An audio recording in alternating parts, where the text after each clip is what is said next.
Hey guys, do you want to have a chance to get on the show? And what I mean by getting on the show is getting one of your mock drafts on the shows. I've been asked for years, hey, put my mock draft on the show. All right, we'll finally do it. Here's how you can get on. First of all, you got to follow me on Instagram. If you don't already, at HGramNFL, give me a follow. Number 2, DM me your mock drafts. Best ones are going to get on the show. I don't know how many that'll be. Could be 5, could be 10, could be 50. I'm not sure yet. Best ones will get on the show. I got to get to 5,000 IG followers. We're just over 300 away, 318. So once we cross 5,000 and I get enough good mock drafts, we will do a video around your mock draft. Sound good? Speaking of mock drafts, coming up, Mock Draft 12.0.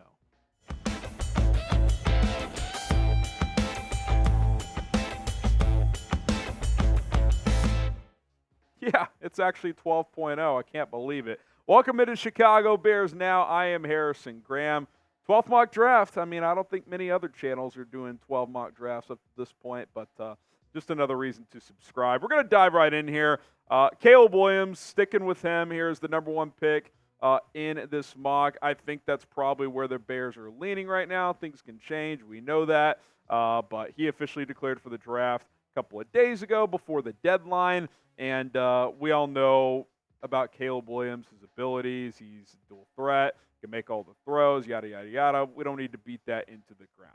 So what happens after you draft Caleb Williams? We're trading, baby. This won't be the only trade either. The Raiders come calling. I didn't like the board at 9. Both Rome Badunze, Malik Neighbors, and of course, Marvin Harrison Jr. were off the board, and multiple edge rushers were left, so I was like, okay, I'll drop to 13. I think at least one of them will be left. I get 44 as well from Vegas, so I like that quite a bit. Bears don't have a second-round pick this year currently due to the Montez Sweat trade, so you move down 4 spots, you get a second. Sounds good to me. And they select, oh, wait, we're trading again. We're dropping 2 spots to 15, adding a third-round pick from the Indianapolis Colts. I love it. So just to recap, the number 9 pick turned into this, 15, 44, and 82. Now, in the real draft, would it be exactly that much? Maybe, maybe not, but that is the value of having high capital because you find a couple teams that are desperate to move up for players they want, especially if they're quarterbacks.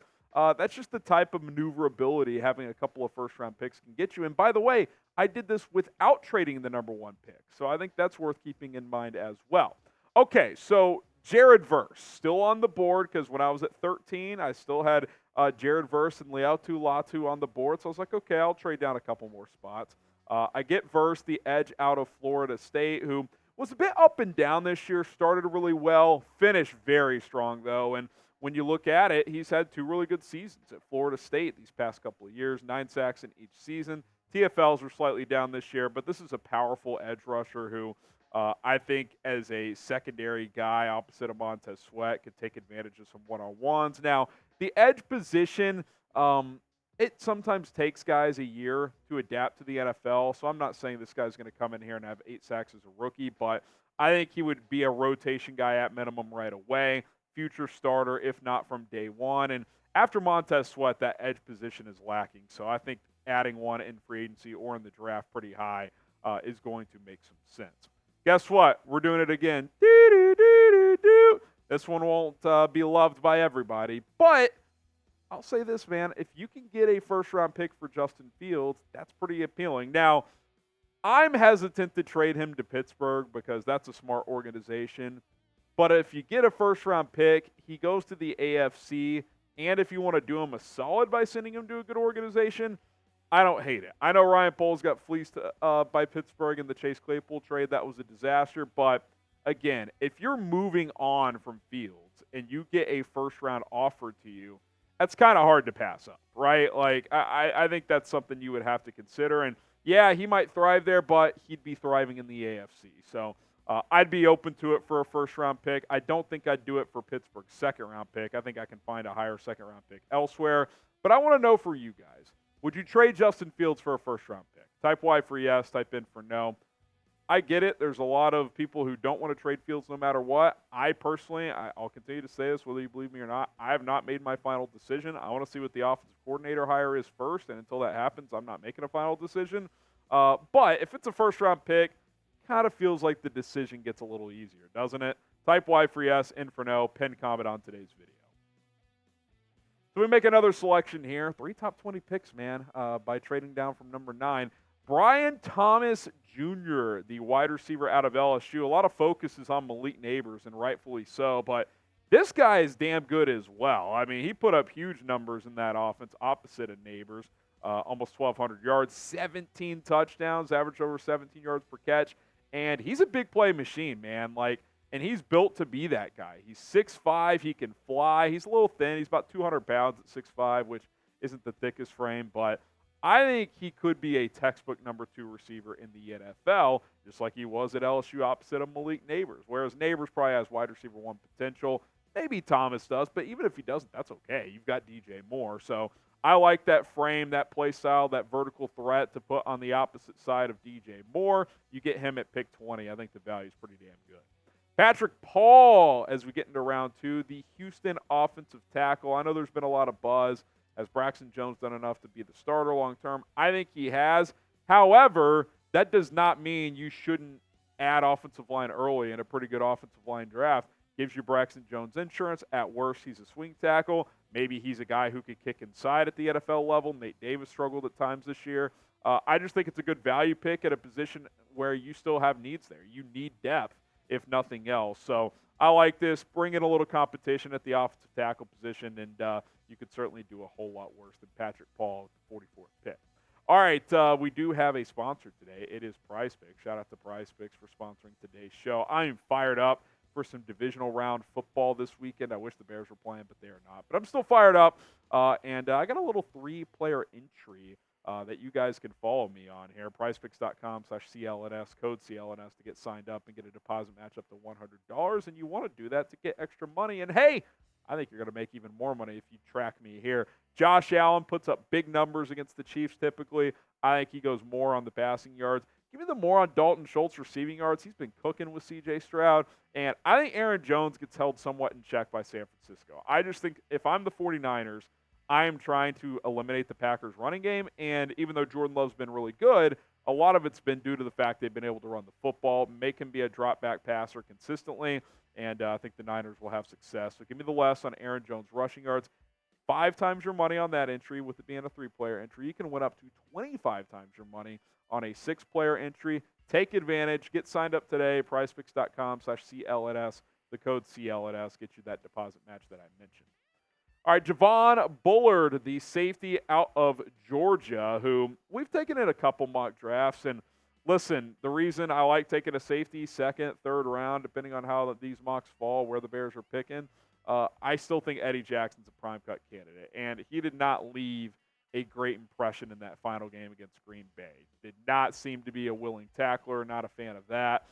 So Eddie Jackson could be on the way out, and if he is, you're going to have to find someone to replace him because he is still a starting safety for this team. All right, keep it moving here. No more trades, so these are the rest of the picks, and then we also have 1 7th-round pick. Johnny Wilson, the wide receiver out of Florida State. Obviously not Keon Coleman. Johnny Wilson's the other receiver, and he's a freak athlete. He's 6'7", 235, has back-to-back 600-plus yard seasons, so he's been pretty productive as a secondary weapon.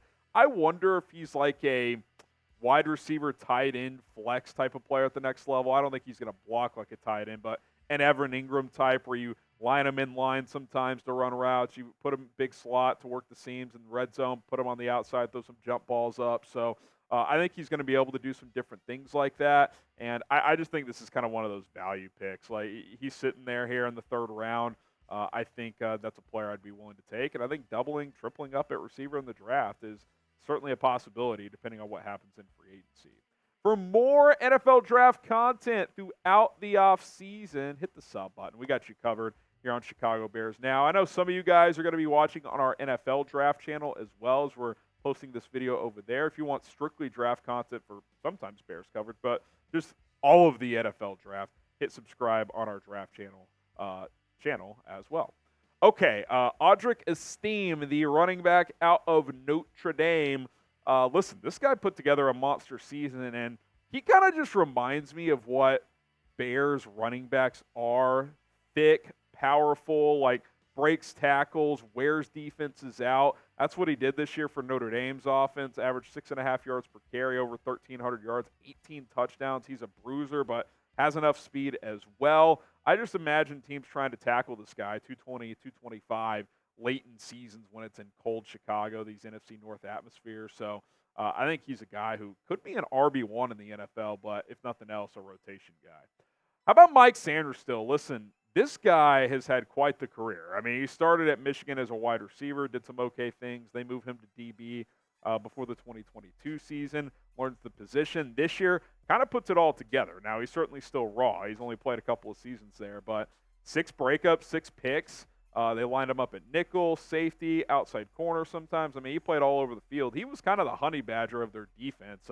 And more than that, the heart and soul of that defense. Like, he was the leader on that side of the ball. And it just seemed like when Michigan's defense needed to make a play, he was the guy making it. So I get it. You're deep at corner. You don't really need a starting nickel, but this is just the guy you bring into your building, his leadership. He can play some if you need him to. He's going to be a special teamer, and he's going to have leadership traits you value. I think on day 3, the value is undeniable. Again, follow me on Instagram. DM me your mock drafts. Once we cross 5,000 followers over there, we'll show some of the best mocks on a video. Okay, Dallin Holker, the tight end out of Colorado State, transfer, came in, put it all together this year, was pretty damn productive for the Rams this season. Had a big game against Colorado as well when they were dueling things out with Shedeur Sanders and those boys. 767 yards, 6 touchdowns. I think you need some depth in your tight end room. I think it's worth taking a stab here in round 5. I'm going receiver again. Listen, round 6, Malik Washington. These numbers to me that he put up for the Cavaliers were just kind of nutty. He had over 1,300 yards. He is a capable kick returner as well. Perfect little slot scat guy, 5'8". Now, if you bring in a guy like this, that probably means Velus Jones is off the team, but has Velus Jones done anything that you should just give him a spot next year? Maybe this guy gives you more production and you reset his rookie contract, whereas Velus Jones is entering year 3. Real quick here, round 7, 232, Tim Smith, the defensive tackle out of Bama. Kind of was just a rotation guy there, never really reached his full potential, but talented guy, former high recruit. I think round 7, you're kind of just throwing darts. So why not add someone on the interior of that defensive line? All right, there you have it. Grade today's Bears mock draft 12.0. Listen, we're cranking away here. We're going to be doing a mock, I think, every single week from here on out, which if I'm doing quick math, what is that, 18, 20 weeks? I mean, we're going to reach 30-plus mocks. It's going to be something. A, B, C, D, or F, grade today's Bears mock draft. Let us know how we did. All right, guys, appreciate you for tuning in. Subscribe for more draft coverage. We'll also be back later today. Some new Bears rumors, news items are floating around. I did a short on the Bears' most recent offensive coordinator interview. Go check that out. We'll talk a little bit more about that later as well. My name is Harrison Graham. See you guys in a few hours.